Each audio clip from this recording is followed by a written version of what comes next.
اعوذ باللہ من الشیطان الرجیم بسم اللہ الرحمن الرحیم اللہم صلی علی محمد و علی آل محمد۔ اللہ جل شانہ کا بے حساب کرم احسان اس ذات کا کہ جس نے ایک دفعہ پھر قرآن مجید سمجھنے کے لیے یہاں پہ ہمیں اکٹھا کر دیا۔ آج ہم انشاءاللہ 5واں پارہ سورہ النساء کی آیت نمبر 39 سے اپنا سبق شروع کریں گے۔ اعوذ باللہ من الشیطان الرجیم بسم اللہ الرحمن الرحیم وَمَاذَا عَلَيْهِمْ لَوْ آمَنُوا بِاللَّهِ وَالْيَوْمِ الْآخِرِ وَأَنفَقُوا مِمَّا رَزَقَهُمُ اللَّهُ وَكَانَ اللَّهُ بِهِمْ عَلِيمًا۔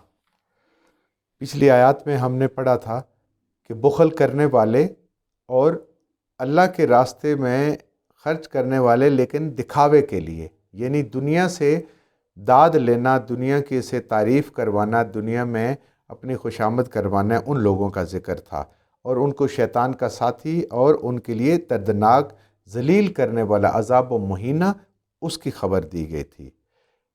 وہی بات آگے چلیے، وما، اور کیا ہے، وماذا، اور کیا ہے ان لوگوں کو، علیہم، ان لوگوں کو، لو آمنوا باللہ، اگر ایمان لائیں اللہ پر، بجائے اس کے کہ بخل کریں، اللہ پہ یقین رکھیں، جس اللہ نے آج دیا ہے وہ پھر بھی دے گا، اور وہی ہمیں بھی دینے والا ہے، اور وہی ہمارے آگے جو نسلیں ہیں، اولادیں، ان کو بھی دے گا۔ اور اگر یہ اللہ پہ وہ ایمان لائیں یا اپنے اجر کو اللہ سے طلب کریں بجائے اس کے کہ وہ لوگوں سے اس کے طلب کریں، کیا جاتا ان کا، والیوم الآخر، اور آخرت پہ یقین ہوتا کہ ہمیں جو دنیا میں ہم اللہ کے راستے میں مال خرچ کر رہے ہیں، اس کا ہمیں اجر ملے گا اور اللہ سے ملے گا۔ دنیا کا اجر اگر کوئی تو دے ہی نہیں سکتا، زیادہ زیادہ اچھائی کی بات کر دے گا، اور وہ عارضی بات ہے، کل کسی کو یاد بھی نہیں رہنی کہ وہ کیا بات ہے۔ لیکن جو قیامت والے دن اجر ملے گا اور جو اللہ کی ذات اجر دیں گے، وہ دائمی اجر ہوگا۔ وہ جنت میں جیسے زندگی دائمی ہے تو وہاں کی ہر نعمت دائمی ہوگی۔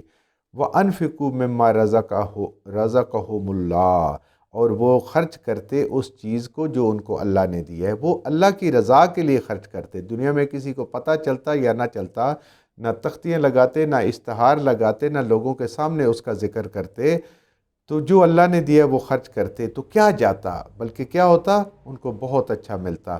وَكَانَ اللَّهُ بِهِمْ عَلِيمًا، اور بے شک اللہ سب کچھ جانتا ہے، خوب جاننے والا ہے۔ جو انسان چھپ کے بھی صدقہ کر رہا ہے، نیکیاں کر رہا ہے، اللہ کے راستے میں اپنی ساری نعمتوں کو جو اللہ نے اس کو دی ہیں اس کو خرچ کرتا ہے، اور دنیا کے کسی انسان کو پتہ نہیں ہے تو وہ بالکل بے فکر ہو جائے۔ اللہ فرما رہے ہیں وَكَانَ اللَّهُ بِهِمْ عَلِيمًا، اللہ سب کچھ جانتا ہے، اللہ دیکھ رہا ہے۔ کوئی بھی نہیں، اگر تصویر نہیں بنتی یا کوئی ویڈیو نہیں بنتی یا کوئی چیز نہیں ہوتی، اللہ ہر عمل کو دیکھ رہے۔ اس یقین کے ساتھ جو کرتا ہے اس کا اللہ پہ یقین ہوتا ہے، اور اللہ کا بدلہ جو ہے وہ کیسا ہے، ان اللہ، بے شک اللہ، لا یظلم، ہرگز ظلم نہیں کرتے، زیادتی نہیں کرتے، مثقال ذرہ، بالکل ایک ذرے کے برابر، ایک تنکے کے برابر، ایک جو ایٹم اور اس کے اندر جو الیکٹران اور پروٹان ہوتے ہیں اس سے کم بھی اللہ تعالیٰ کسی پہ ظلم نہیں کرتے۔ یعنی عین انصاف ہوگا، جتنا کسی نے دیا ہوگا اس کو زیادہ ہی ملے گا، اس سے کم نہیں ملے گا۔ دنیا سے کچھ نہیں مل سکتا، اللہ تو دینے والے ہیں کیونکہ خزانے انہی کے پاس ہیں۔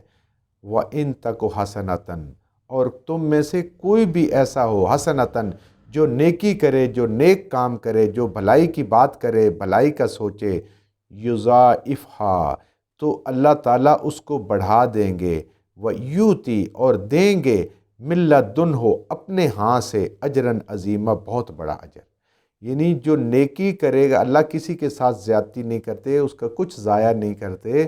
اگر کوئی انسان اللہ سے امید رکھ کے نیکی کرے، اللہ سے امید رکھ کے اپنی صلاحیتوں کو، اپنے مال کو خرچ کرے، تو اللہ فرما رہے ہیں کہ ہم اس کو بڑھا دیں گے۔ اب اللہ کا بڑھانا تو پھر اس کا اپنا بڑھانا ہے۔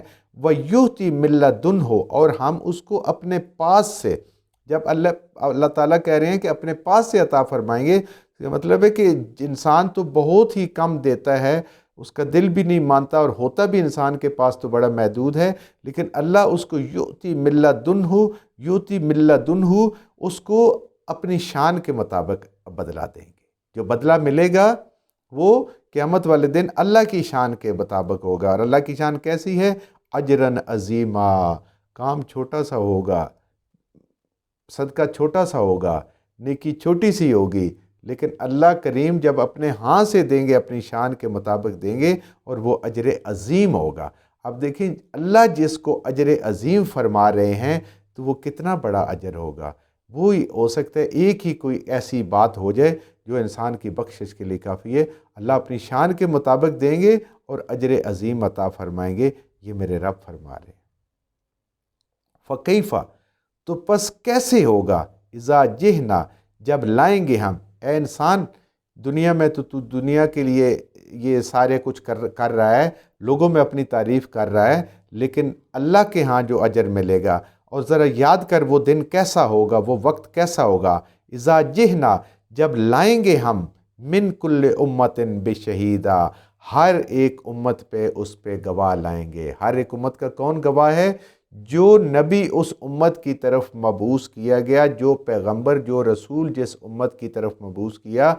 तो ए इंसान, तू खुद सोच, ए मोहम्मद सल्लल्लाहु अलैहि वसल्लम की उम्मत, तू सोच कि तुम्हारे ऊपर कौन गवाह होगा? मोहम्मद रसूलुल्लाह सल्लल्लाहु अलैहि वसल्लम इस उम्मत की गवाही देंगे, उसकी नेकियों की भी और उसके गलत कामों की भी। उनसे बड़ा कायनात में अल्लाह के बाद कोई और बड़ा गवाह नहीं। अल्लाह के पास तो सारी मौजूद हैं, फरिश्तों से भी लिखवाया हुआ, अल्लाह खुद भी जानते हैं, लेकिन सबसे बड़ा गवाह उसमें इस उम्मत के ख़िलाफ़ जो आपके और मेरे लिए पेश होगा। तो आज हमें उसकी तैयारी करनी चाहिए कि वो गवाही हमारे हक़ में आए, न कि हमारे मुखालिफ आए। वो जिसके हक़ में चली गई उसका बेड़ा पार हो गया, उसको अल्लाह ताला माफ़ फरमाएंगे, वो जन्नत में जाएगा। और जिसके ख़िलाफ़ वो गवाही चली गई तो फिर उसका कुछ भी नहीं बनेगा, वो तबाह व बर्बाद हो गया, वो ख़त्म हो गया। उसकी ज़िल्लत, उसके लिए अज़ाब, उसके लिए जहन्नम उसका मुकद्दर बन जाएगी। तो अल्लाह फरमा रहे हैं, ए इंसान, ए मोहम्मद सल्लल्लाहु अलैहि वसल्लम की उम्मत, ए कुरान पढ़ने वाले, कुरान समझने वाले, ज़रा याद कर उस वक़्त के जब हर उम्मत पे गवाह होगा और तेरे ऊपर भी एक गवाह होगा।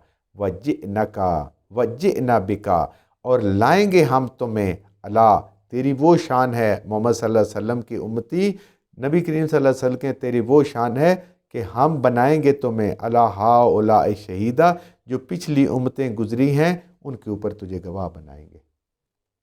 अब यहाँ पे ये भी सवाल होता है कि हमारे से तो वो पहले गुजर गए, हम तो आखिरी उम्मत, हम उस पर कैसे गवाह होंगे? तो इसका जवाब उलमा देते हैं कि जो हम कुरान पढ़ रहे हैं, जिन कौमों का ज़िक्र है, अल्लाह ने जो उनके करतूत बयान किए हैं, जो उनकी नेकियां बयान की हैं, जो उनके ऊपर अजाब आया है, जो उनके ऊपर इनामात आए हैं, हम इस कुरान को मानने वाले हैं, हम इस कुरान को समझते हैं। हम कहेंगे ये गवाही हमारी ये होगी कि या अल्लाह, तेरे कुरान पे लिखा था, तू भी सच्चा, तेरा कुरान भी सच्चा, जिन पे कुरान तूने नाज़िल किया मोहम्मद रसूलुल्लाह सल्लल्लाहु अलैहि वसल्लम, वो भी सच्चे। तो आज हम उसी बुनियाद पे गवाही दे रहे हैं कि इन लोगों ने बिल्कुल ऐसे ही किया, अपनी अम्बिया के साथ इनको कत्ल भी किया, उनको ज़्यादती भी की, किताब में तारीफ़ भी की, इन्होंने सारे काम किए, तेरे हुक्मों को इन्होंने तोड़ा, उनकी खिलाफ वर्जी भी की, हम उन पे गवाह होंगे। आज हम कुरान को पढ़ेंगे, समझेंगे तो ये गवाही देंगे। अगर हम इस कुरान को नहीं पढ़ेंगे, इसको नहीं समझेंगे, तो ये कुरान भी आगे इंशाअल्लाह हम इसी में पढ़ेंगे, ये भी हमारे खिलाफ गवाही देगा। जो भी इसको नहीं समझेगा, जो भी इसको नहीं पढ़ेगा, जो भी इस पे अमल नहीं करेगा, इसको सीखेगा नहीं है। और इसको सीख के तो इस उम्मत की तो वो शान है कि उन पे अंबिया गवाह होंगे और उसके ऊपर फिर ये उम्मत भी फिर गवाही देगी। कितनी अज़मत है इस उम्मत की। लेकिन किस से? कि दीन को समझे, कुरान को समझे, नबी करीम सल्लल्लाहु अलैहि वसल्लम की सुन्नतों को समझे, उस पे अमल करे खुद भी, और कल क़यामत वाले दिन ये शान मिले कि ये गवाही दे रही हो। जो कुछ हमने सही सही पढ़ा, अल्लाह हमारे ज़हनों में, दिलों में बिठा दे। जहाँ जहाँ पढ़ते हुए बोलते हैं हमसे गलतियाँ होगी, अल्लाह में माफ़ फरमा दे, और उन गलत बातों को हमारे ज़हनों से, दिलों से अल्लाह की ज़ात निकाल दे।